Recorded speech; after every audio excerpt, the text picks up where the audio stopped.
April 8, 1943. 27,000 feet above Caen, France. The oxygen mask couldn't hide Oberleutnant Rolf Hermiken's smirk as he watched the ungainly silhouettes climbing laboriously toward his formation. Through the crystal-clear canopy of his Focke-Wulf 190A5, the veteran ace of Jagdgeschwader 26 studied the American fighters making their combat debut over occupied Europe. "Die armies have sent us flying milk bottles," he transmitted to his wingman, unable to suppress his laughter at the sight of the massive Republic P-47 Thunderbolts struggling for altitude. Below them, 16 P-47C, Thunderbolts of the 4th Fighter Group lumbered upward in tight formation, their 2,000 horsepower Pratt and Whitney R 2800 double Wasp engines straining against their 7-ton weight.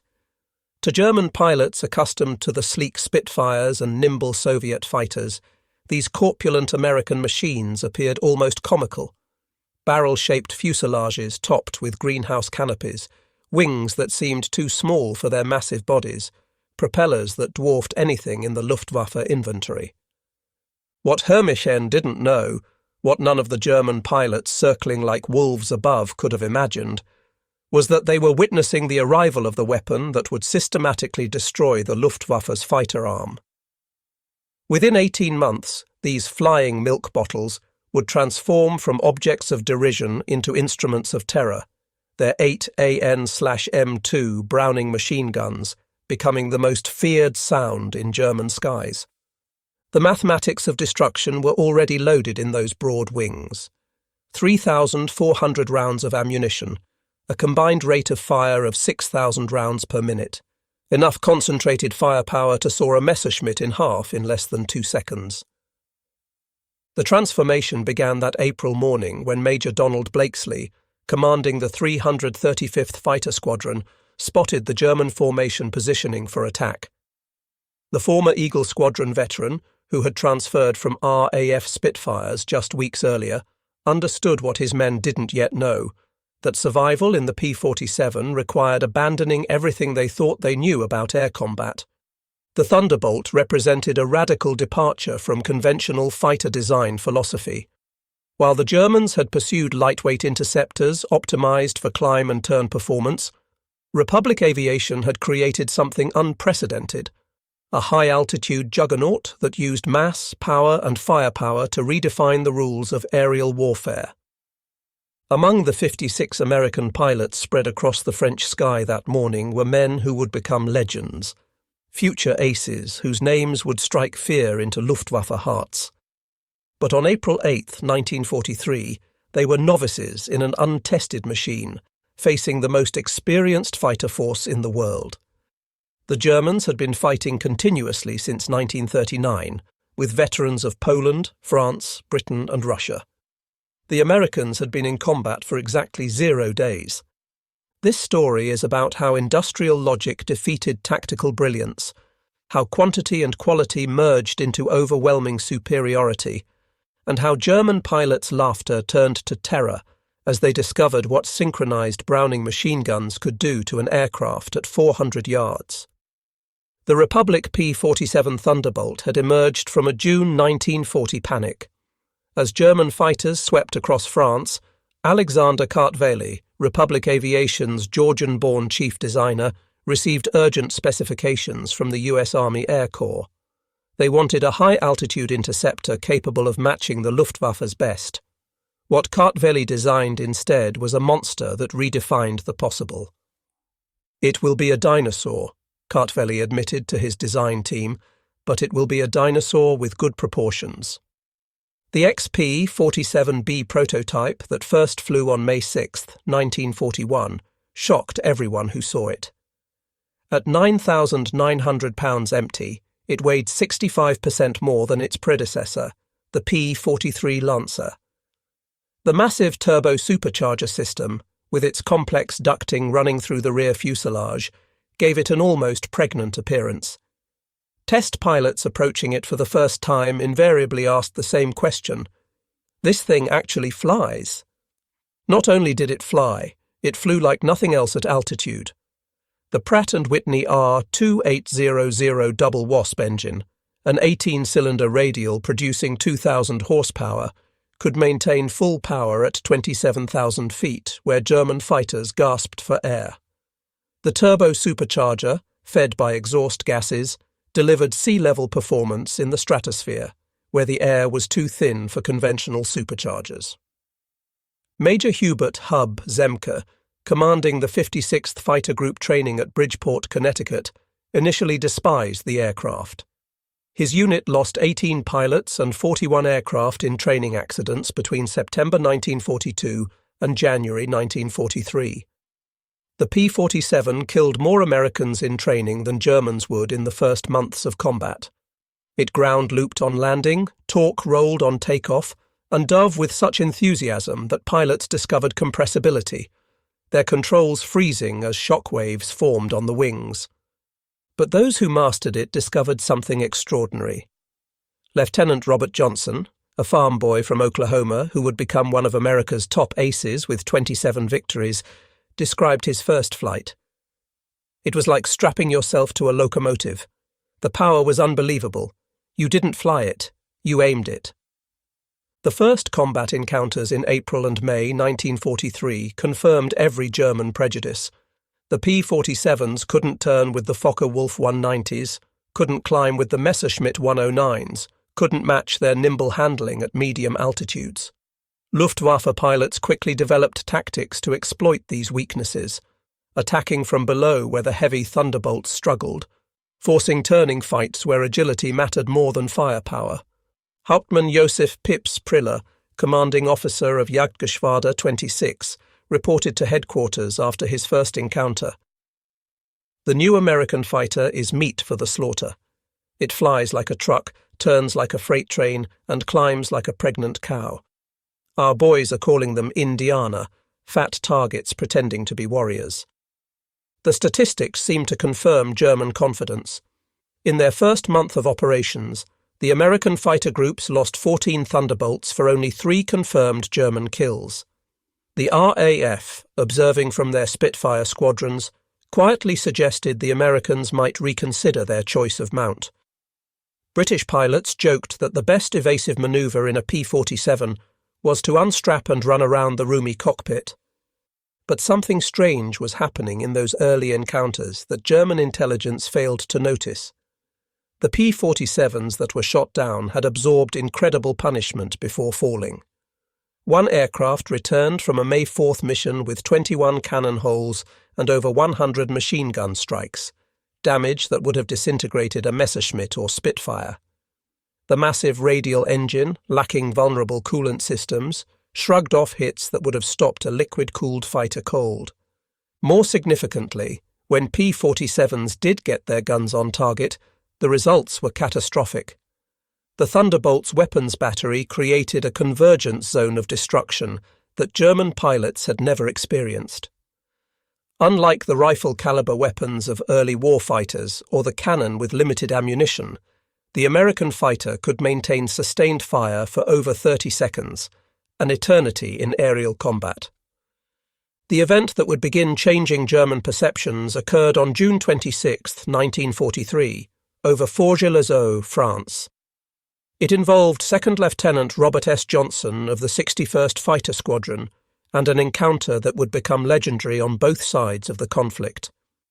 Johnson's formation of 48 P-47s was returning from escort duty when they were bounced by 16 Focke-Wulf 190s from 2/Jagdgeschwader 26, led by Hauptmann Wilhelm Ferdinand Galland, younger brother of the famous Adolf Galland.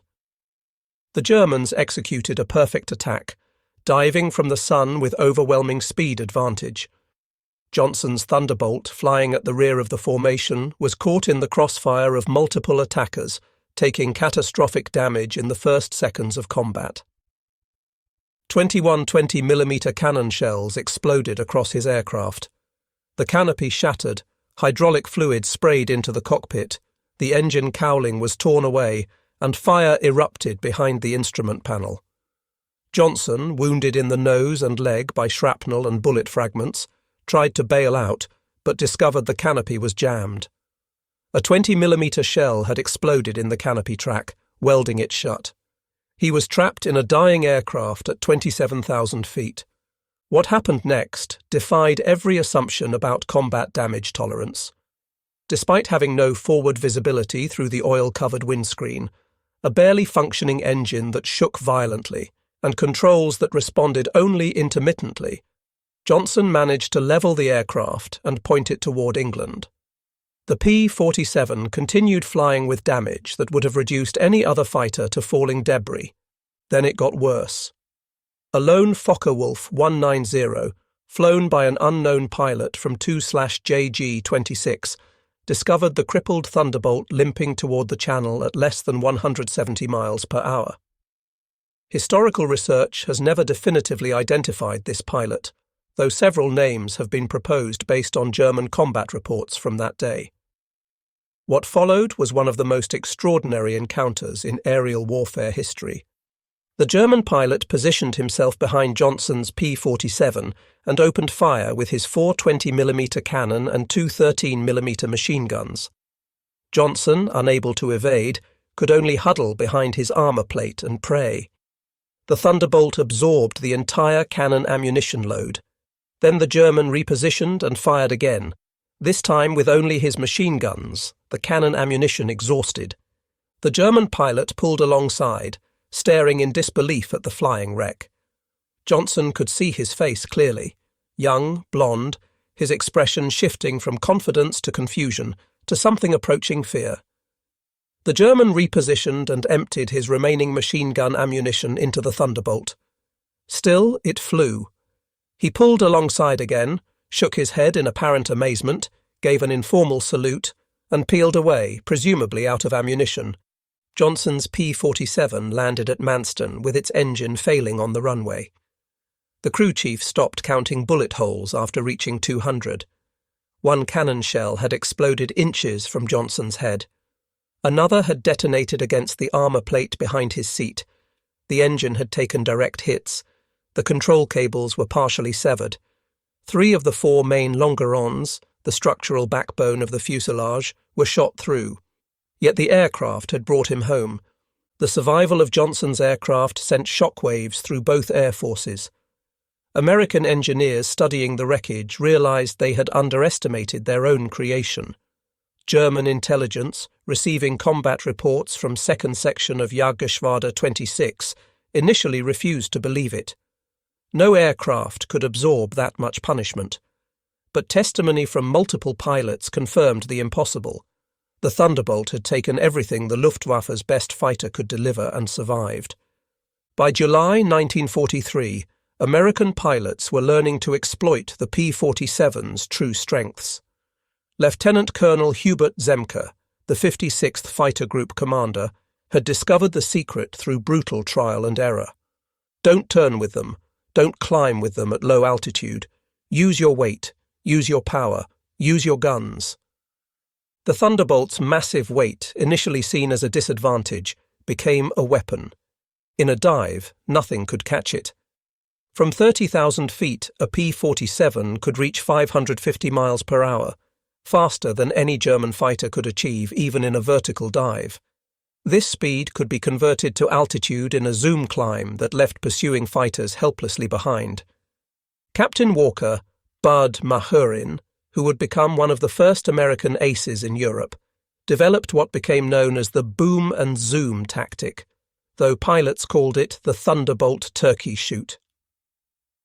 Instead of engaging in traditional dogfights, P-47 formations would climb to 30,000 feet, higher than German fighters could effectively operate.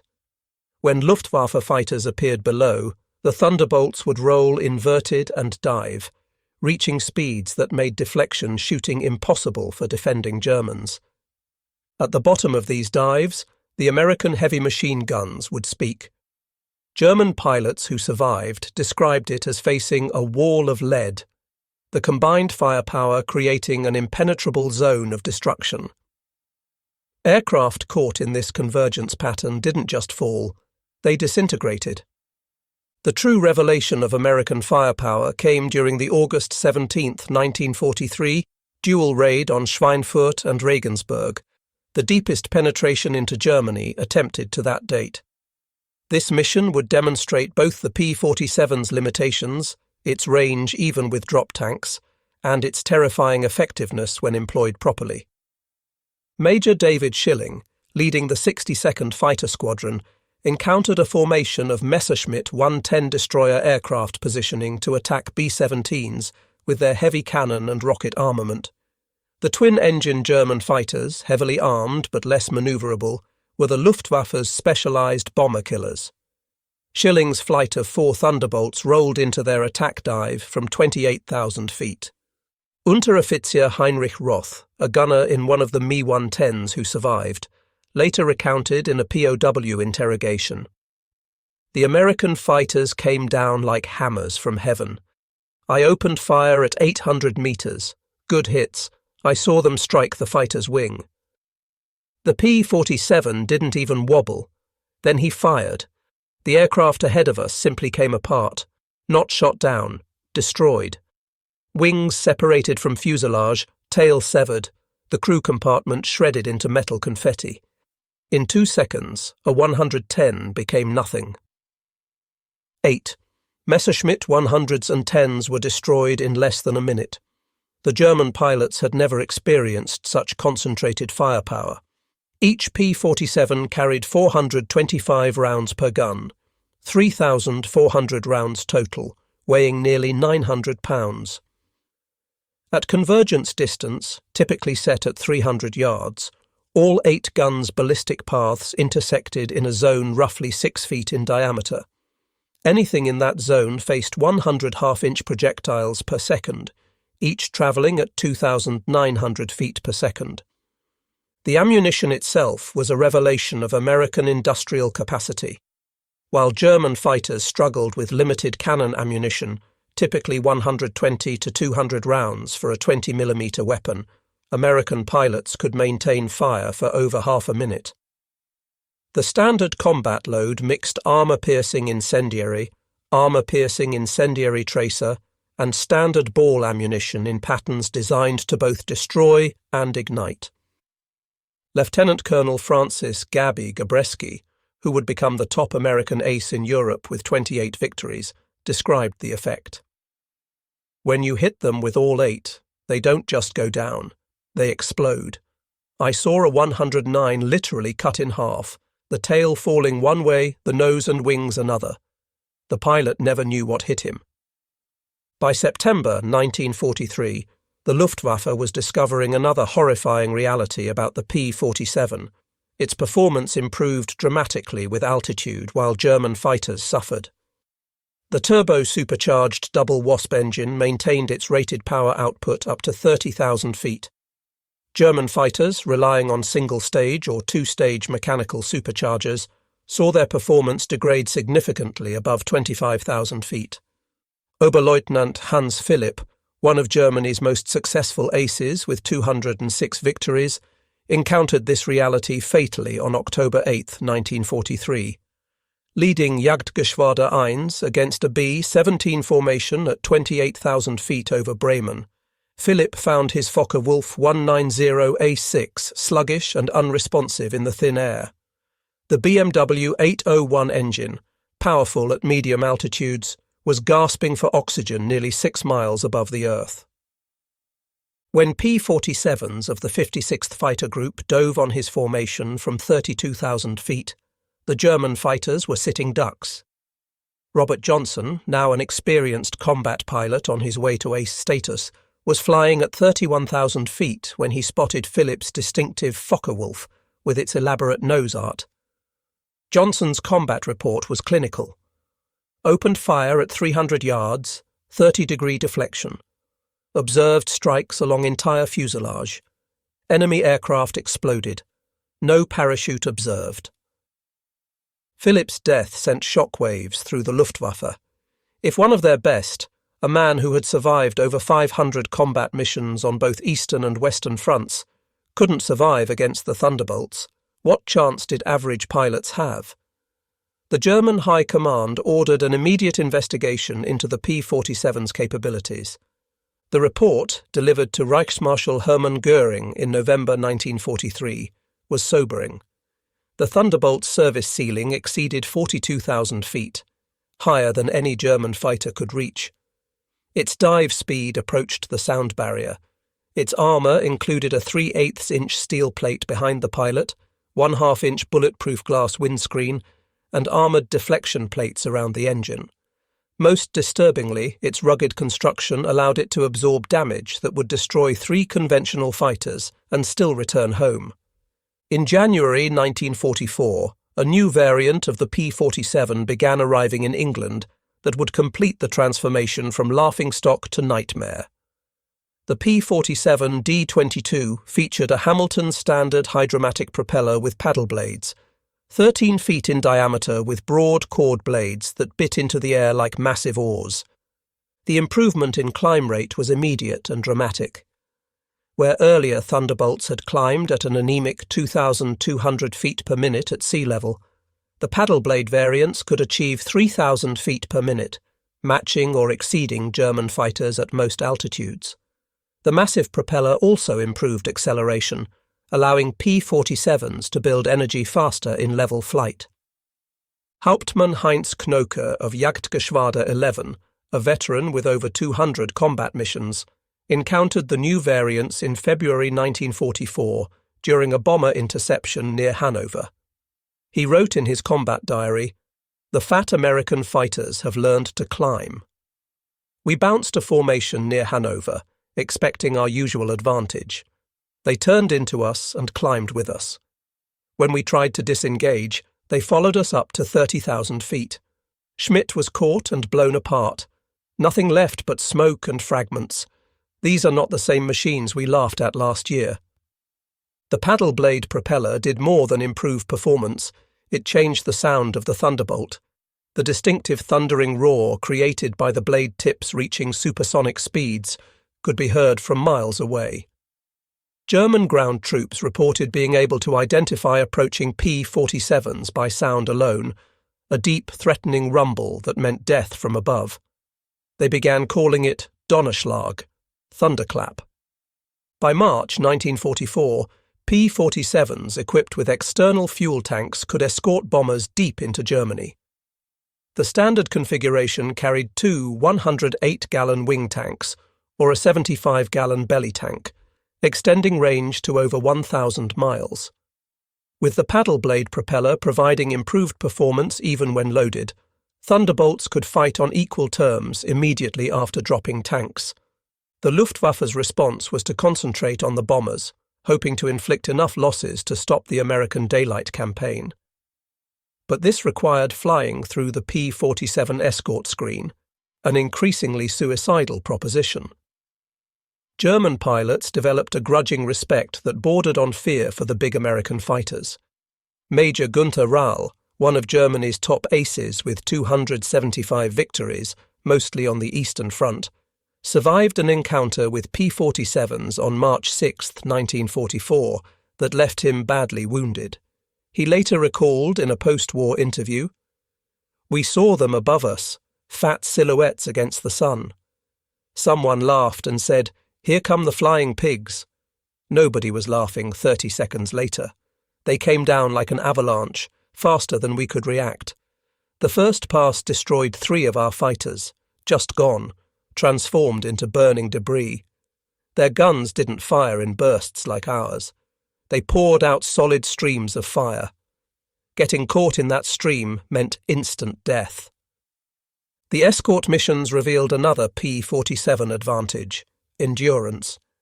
While German fighters operated at maximum power settings that consumed fuel rapidly, the big American radials could cruise efficiently at high altitude.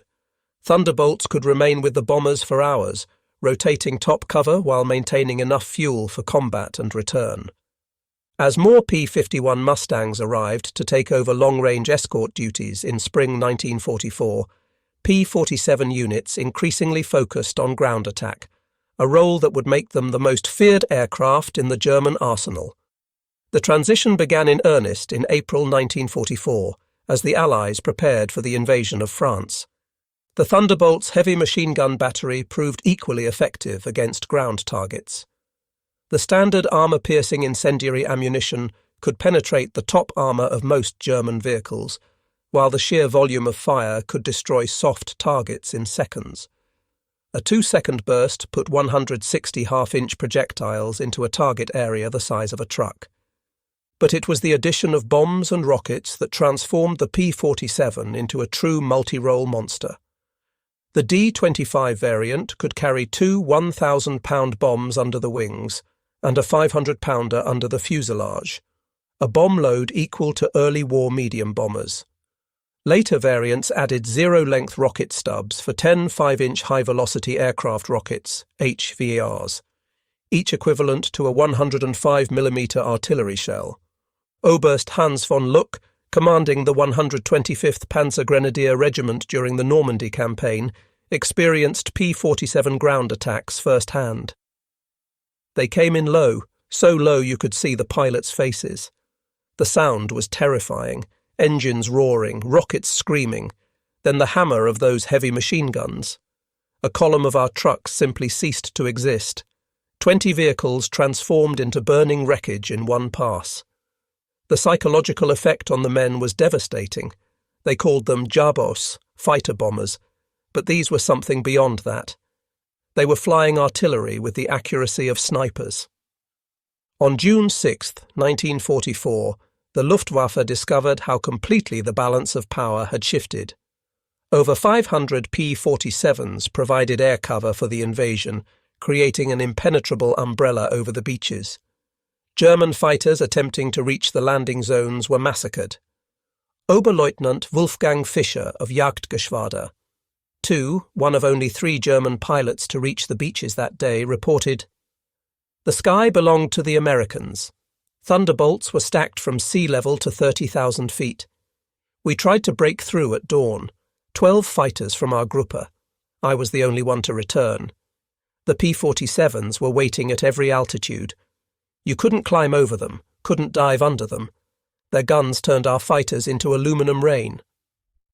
In the weeks following D-Day, P-47s systematically destroyed German movement in daylight. The statistics were staggering.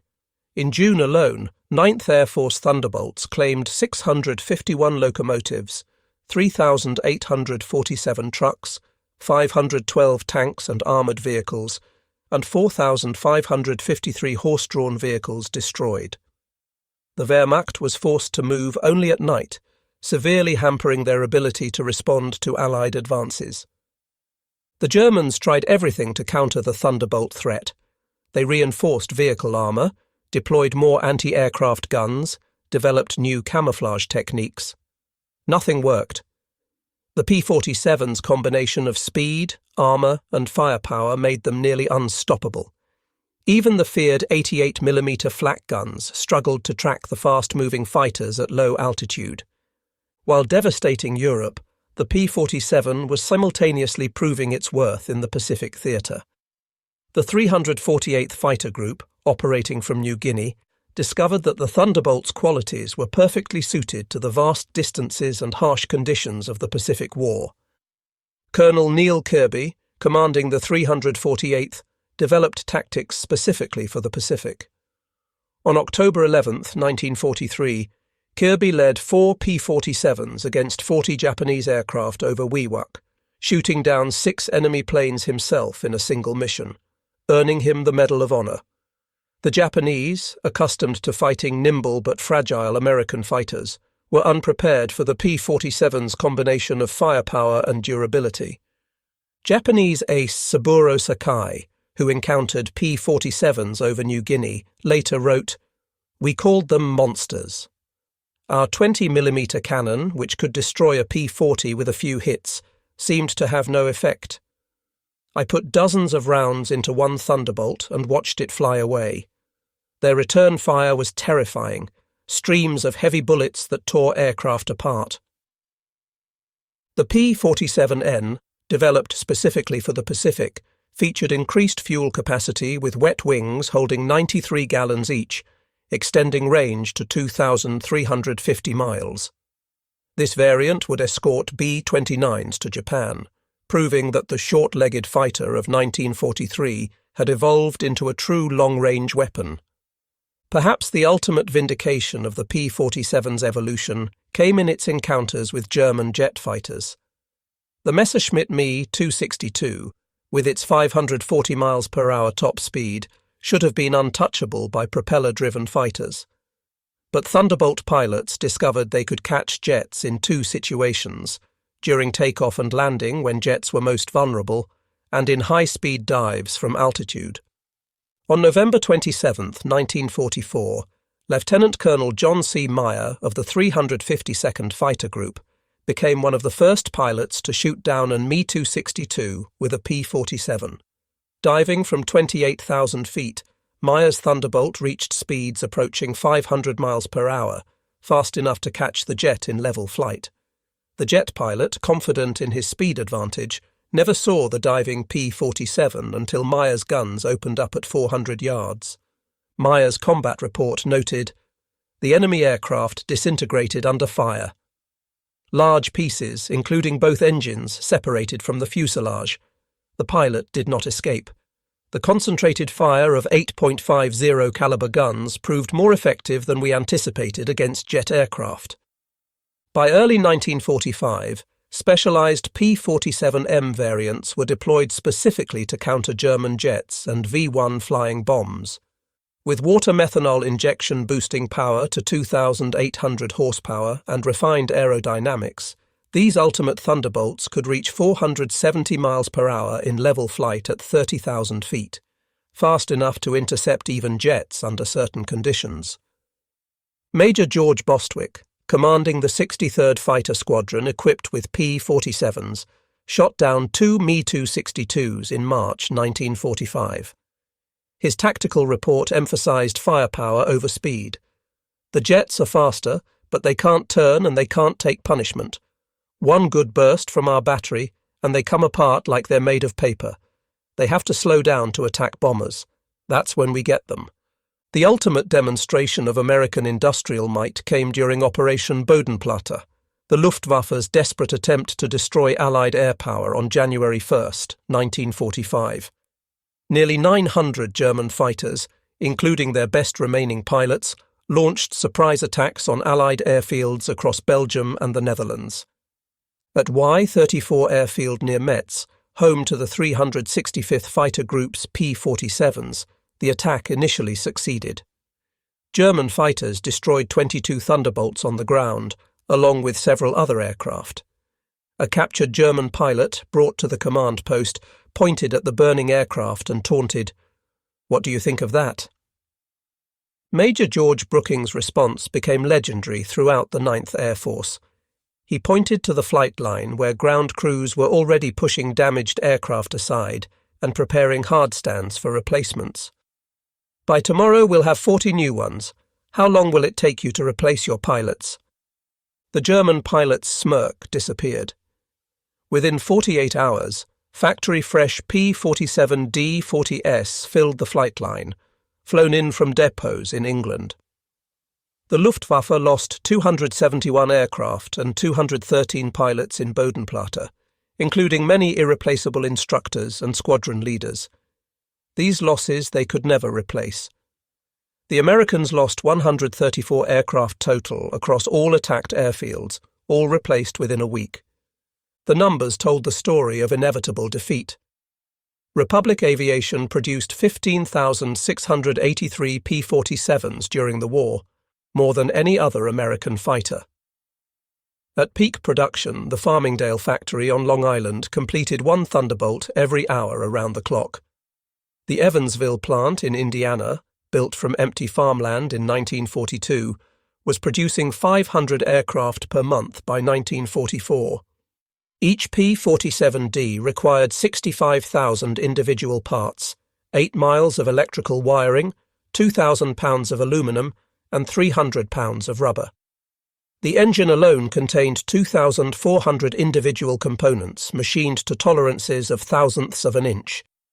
Yet American workers, many of them women who had never seen an aircraft before Pearl Harbor, assembled these complex machines with precision that exceeded peacetime standards. The ammunition production was equally staggering. Each P-47 sortie required 3,400 rounds of .50 caliber ammunition. With hundreds of Thunderbolts flying daily missions, ammunition consumption exceeded 10 million rounds per month by mid-1944. The Lake City Arsenal in Missouri, one of several ammunition plants, produced 30 million rounds monthly. Each cartridge was manufactured to tolerances measured in 10,000ths of an inch, ensuring reliable feeding through the synchronized gun mechanisms. The fuel consumption was enormous. Each Thunderbolt burned 100 gallons per hour in normal flight, up to 300 gallons per hour in combat with water injection engaged. The 9th Air Force alone consumed over 25 million gallons of aviation fuel monthly by late 1944, all of it shipped across the Atlantic in tankers that were themselves products of American mass production. Even more impressive than aircraft production was pilot training. By 1944, the United States was graduating 30,000 pilots annually from advanced training, more than Germany had trained in the entire war. Each P-47 pilot received a minimum of 400 hours of flight training before entering combat, including 100 hours in advanced fighters. German pilots, by contrast, were entering combat with less than 100 hours total time by war's end. The quality showed in combat. American pilots arrived in Europe trained in formation flying, instrument navigation, gunnery and tactics. They had practiced against captured German aircraft, understanding their enemy's capabilities and limitations. They knew their aircraft systems intimately, having studied technical manuals that German pilots never received. Lieutenant Eugene Roberts, arriving in England in September 1944, exemplified the American training advantage. I had 420 hours in my logbook, including 75 hours in the P-47.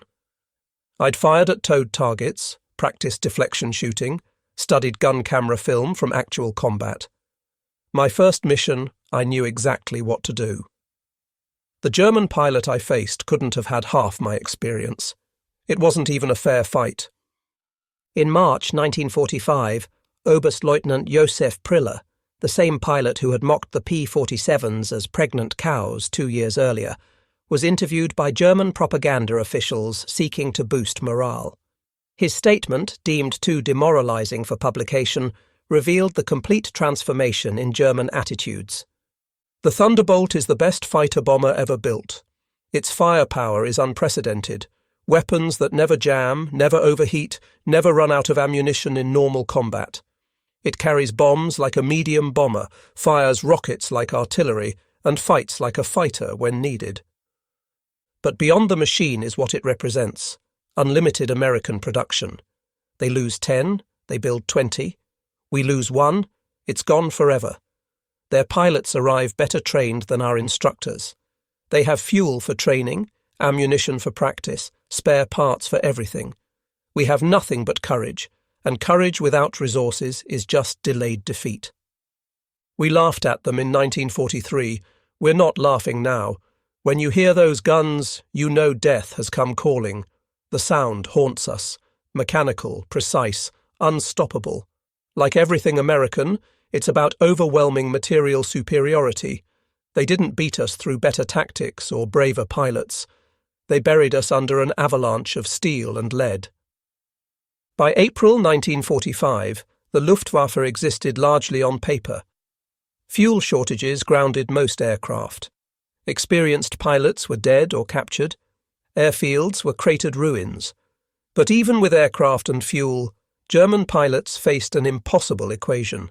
Attacking meant facing P-47 formations that owned every altitude from ground level to 40,000 feet. Feldwebel Klaus Brettschneider, one of the last German pilots trained in 1945, flew exactly one combat mission before the war ended. His encounter with P-47s over Leipzig lasted 12 seconds. I saw them diving from above, 4 Thunderbolts in perfect formation. I tried to turn, but they were too fast. The leader fired from 500 meters. My aircraft shook like it was hit by sledgehammers. The engine exploded, the wing separated. I barely escaped. In the parachute, I watched them destroy my entire staffel. 6 fighters gone in under a minute. The sky rained burning aluminum and bodies. The psychological impact was complete. German pilots developed what medical officers called Jabo fever, physical symptoms of stress appearing when thunderbolts were reported in the area. Veterans who had faced Spitfires and Hurricanes without fear became physically ill before missions against P-47s. The distinctive thunder of approaching thunderbolts caused panic among ground troops, who knew that survival meant finding cover immediately. The final statistics of P-47 operations defied comprehension.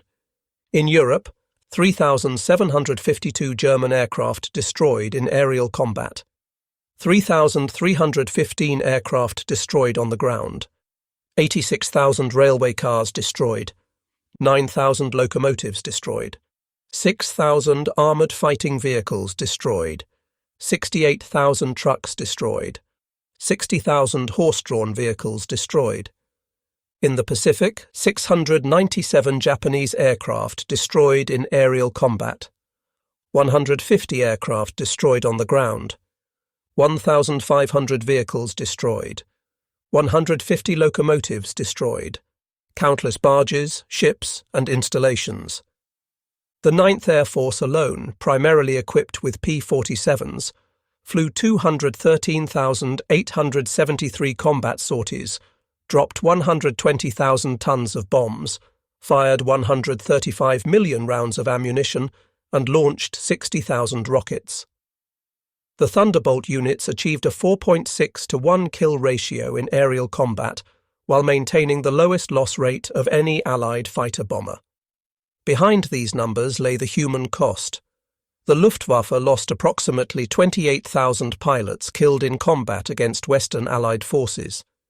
Many fell to the concentrated fire of American heavy machine guns. Each loss represented years of training that Germany could never replace. By war's end, the average German fighter pilot had less than 30 hours of combat experience. The average P-47 pilot had over 200. At the Luftwaffe Interrogation Center at Oberursel, captured Allied pilots were debriefed by German intelligence. The records, captured in 1945, revealed German assessments of Allied aircraft. The file on the P-47, updated continuously throughout the war, showed the complete reversal of opinion. April 1943. Large, unmaneuverable fighter, inferior to German types in all performance parameters except dive speed. Machine gun armament insufficient against cannon-armed fighters. Assessment: minimal threat. December 1943. Exceptional high-altitude performance. Extreme structural strength. Firepower increasingly problematic. Pilots showing improved tactics. Assessment: significant threat above 25,000 feet. June 1944. Dominant fighter bomber. Superior to all German types above 20,000 feet. Firepower devastating against all target types. Structural strength makes shoot-down extremely difficult. Assessment: critical threat at all altitudes. March 1945. Best fighter bomber of the war. Combination of firepower, durability, and performance unmatched. Pilot quality exceptional. Assessment: unsurvivable in direct engagement. In 1985, at a reunion of German and American fighter pilots in Phoenix, Arizona, former adversaries met in peace. General Lieutenant Adolf Galland, former head of the Luftwaffe fighter arm, was asked about the P-47. His response, recorded on video, captured the complete transformation. "We made a terrible mistake in 1943. We saw this big, heavy fighter and laughed. The Americans don't understand air combat, we said. They built a bomber and called it a fighter. We were the ones who didn't understand. The Americans didn't try to build a European fighter. They built an American one, designed around production, firepower, and survivability. They understood that in a war of attrition, the plane that could take punishment and deliver devastating firepower would win. They were right." The first time I flew a captured P-47 after the war, I understood everything. The power was incredible. It climbed like it was falling upward. The cockpit was comfortable, the visibility excellent, the controls precise. It was a pilot's aircraft wrapped in armour. But what really impressed me was realizing that America built over 15,000 of these complex machines while fighting a two-ocean war. Each one required an engine more complex than anything Germany produced, yet they built them faster than we could build simple fighters. That's when I knew we never had a chance. Those guns, we called them Roosevelt's piano because of the sound they made. Once you heard that sound, you never forgot it. Many of my friends heard it for the last time. The P-47 didn't just defeat the Luftwaffe, it destroyed it. The P-47's design represented American industrial philosophy perfectly, brute force engineering backed by unlimited resources. Every component was overbuilt, overpowered, and over-engineered. The wing spars could support 40,000 pounds, 3 times the aircraft's loaded weight. The engine mount could withstand 12 G-forces.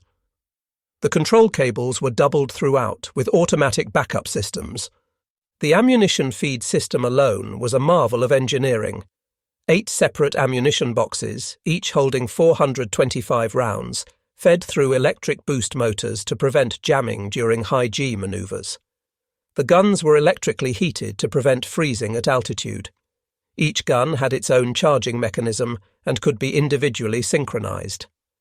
The convergence was adjustable from 150 to 400 yards, allowing pilots to optimize for their preferred engagement range.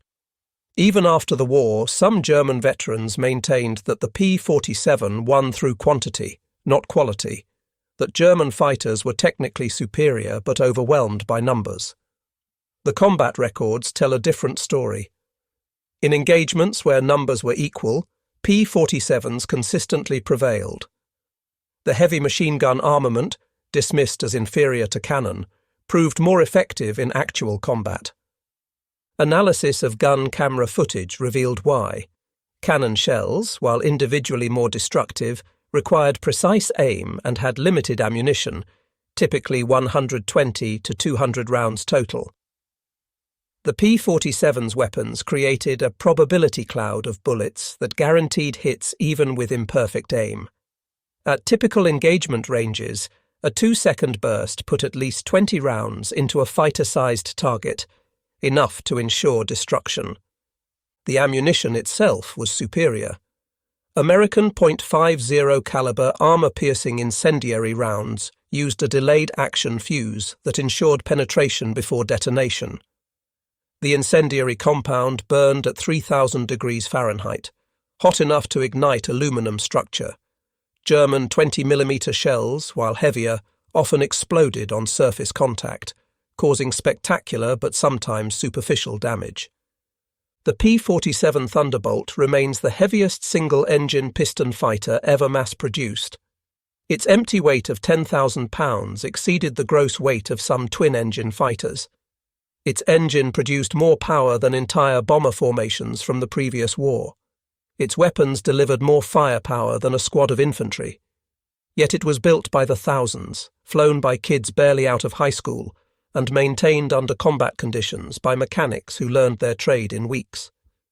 The transformation of German opinion from mockery to terror took less than 2 years. In that time, the flying milk bottle became the most feared aircraft in the Luftwaffe's experience. Veterans who had faced Spitfires, Hurricanes and Soviet Yaks without flinching spoke of P-47s in hushed tones decades after the war. At the United States Air Force Museum in Dayton, Ohio, a restored P-47D sits among other legendary fighters. Its placard lists specifications and battle honors. But the real story is told by a small display case containing spent .50 caliber shells and a strip of gun camera film showing a Focke-Wulf 190 disintegrating under fire.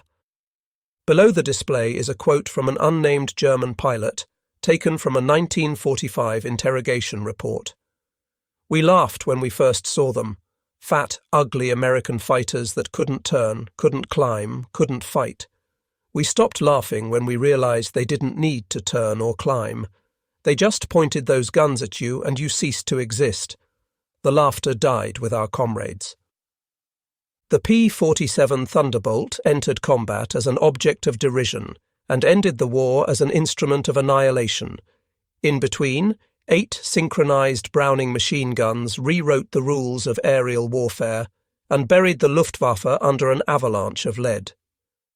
German pilots had laughed at the ungainly American fighter in April 1943. By May 1945, there were no German pilots left to laugh. The thunder had spoken, and the sky belonged to America.